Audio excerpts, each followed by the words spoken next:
Hi friends, હું છું વિપુલ સુર્વે અને મારી ચેનલ વિપુલ સુર્વેમાં આપ સૌનું સ્વાગત છે. આ વિડીયોમાં આપણે જોઈશું કે કાર્પેટ એરિયા કોને કહેવાય, બિલ્ટઅપ એરિયા કોને કહેવાય અને સુપર બિલ્ટઅપ એરિયા કોને કહેવાય. તો શરૂઆત કરીશું આપણે કાર્પેટ એરિયાથી. તો કાર્પેટ એરિયા એ આપણા ઘરનો એવો એરિયા છે કે જે આપણે ઇઝીલી કાર્પેટ પાથરી શકીએ છીએ, અથવા તો એ એવો એરિયા કે જેને આપણે કાર્પેટ વડે કવર કરી શકીએ છીએ, જેમાં વોલ થિકનેસને લીધે જે એરિયા કવર થાય છે એને ઇન્ક્લુડ કરવામાં આવતી નથી. ઓકે, એમાં બાલ્કની કે ડ્રાય એરિયા અથવા ટેરેસ એરિયાને પણ ઇન્ક્લુડ કરવામાં આવતા નથી કાર્પેટ એરિયાની અંદર. જ્યારે બિલ્ટઅપ એરિયા એટલે એવો એરિયા કે જેમાં કાર્પેટ એરિયા પ્લસ ઇન્ટરનલ અને એક્સટર્નલ વોલ થિકનેસ પણ એડ કરવામાં આવે. એના વોલને લીધે જે એરિયા કવર થતો હોય છે એ એરિયા અને કાર્પેટ એરિયાના ટોટલને બિલ્ટઅપ એરિયા કહે છે, જેમાં બાલ્કની, ડ્રાય એરિયા અને ટેરેસ એરિયાનો પણ સમાવેશ થાય છે બિલ્ટઅપ એરિયાની અંદર. આપણે એક નાના સ્મોલ એક્ઝામ્પલથી સમજીશું ક્લિયરલી. તો આ જગ્યાએ એક રૂમ ડ્રો કરેલો છે જેનું ડાયમેન્શન છે 3.5 મીટર બાય 3 મીટર.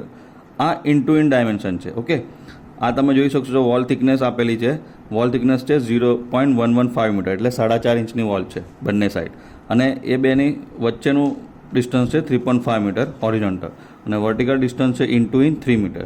તો જે ઇન ડાયમેન્શન છે એને મલ્ટિપ્લિકેશન કરીને જે એરિયા મળશે એ આપણો કાર્પેટ એરિયા કહેવાશે. ઓકે, તો let's say carpet area is equal to 3.5 metre into 3 metre into.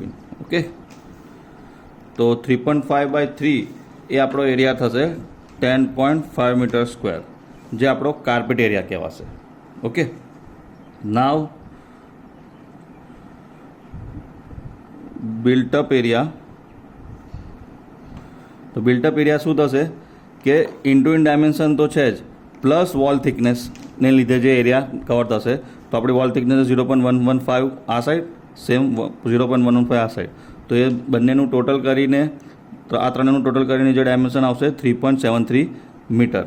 તો 3.73 મીટર ઇન્ટુ વર્ટિકલ 3.23, 115 આ સાઈડ, 0.115 આ સાઈડ, તો 3.23 આ.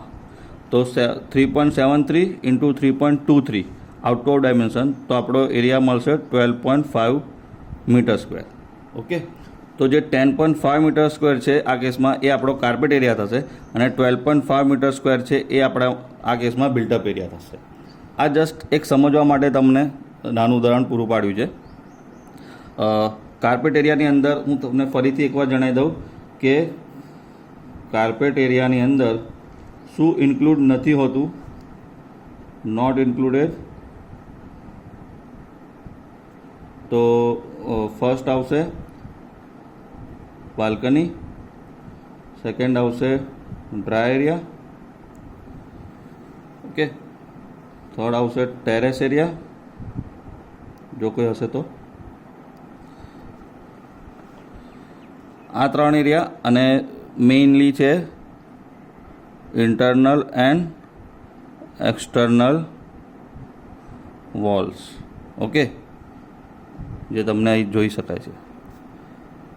તો આ કાર્પેટ એરિયાની અંદર ઇન્ક્લુડ આટલો એરિયા નથી કરવામાં આવતો. જ્યારે બિલ્ટઅપ એરિયાની વાત કરીશું તો built-up area is equal two carpet area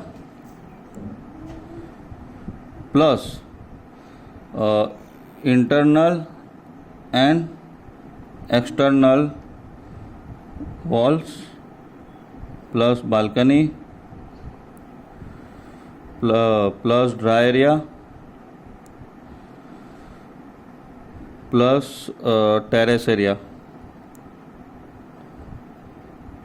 આટલી વસ્તુ બિલ્ટઅપ એરિયામાં ઇન્ક્લુડ થતી હોય છે, જેમાં વોલ થિકનેસ પણ આવી ગઈ, બાલ્કની આવી ગઈ, ડ્રાય એરિયા જો કોઈ હોય, ટેરેસ એરિયા જો કોઈ હોય, તો આ બધાનું ટોટલ કરશો તો બિલ્ટઅપ એરિયા મળતો હોય છે. આઈ થિંક હવે ક્લિયર છે કાર્પેટ એરિયા અને બિલ્ટઅપ એરિયાની અંદર શું ડિફરન્સ છે, કોને કહેવાય, એ નાના એક એક્ઝામ્પલથી પણ મેં સમજાવ્યું છે.